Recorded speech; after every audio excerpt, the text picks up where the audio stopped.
આ જગ્યાએ જવા માંગો છો મિત્રો? તો ચાલો આજે તમને હેલ્પ કરું 2 નાઇટ 3 ડેઝની મસ્ત આઇટનરી સેટ કરવામાં, કે જેથી આવનારી રજાઓમાં તમે તમારા મિત્રો સાથે ફરી શકો ત્યાં. આપણી ગુજરાતની બોર્ડર એટલે કે વાપીથી લગભગ 215 કિલોમીટરના અંતરે આવેલી છે આ જગ્યા. અમે લોકોએ વાયા શાહપુર થઈને રૂટ અમારો ચૂઝ કરેલો, કારણ કે અહીંયા વચ્ચે એક સરસ મજાની ડેમ સાઇટ આવે છે અને સરસ મજાનું ઘાટ જંગલ પણ આવે છે. લગભગ 5.5 કલાકની જર્ની પછી તમે પહોંચી જશો માલસેજ ઘાટ. અહીંયા બહુ જ બધા વોટરફોલ્સ તમારું વેલકમ કરશે. અહીંયા તમને થોડી ભીડ મળશે, પણ તમે અહીંથી થોડા આગળ જશો તો એક ટનલ દેખાશે. ત્યાં એક સરસ મજાનો વ્યૂ પોઈન્ટ પણ બનાવવામાં આવ્યો છે અને આ વ્યૂ પોઈન્ટ આગળથી માલસેજ ઘાટનો બહુ જ ખૂબસૂરત નજારો જોવા મળે છે. આ જગ્યાએ તમે મસ્ત મજાની મેગી ખાઈ શકો છો અને ચા પણ સરસ મળે છે વિથ પકોડા. તો વાદળોમાં બેઠા બેઠા આ લાહવો અચૂકથી લેવા જેવો છે.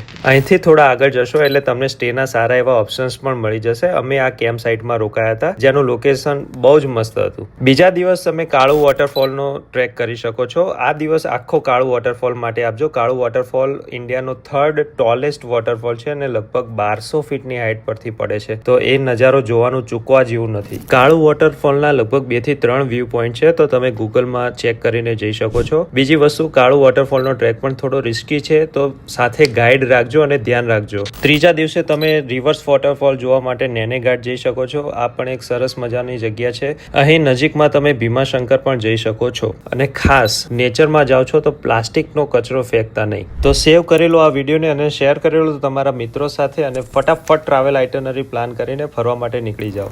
અને આવા બીજા વિડીયો અમારે યુટ્યુબ અને ઇન્સ્ટાગ્રામ ચેનલ પર જોવા માટે જોતા રહો the Gujarati traveller. Thank you.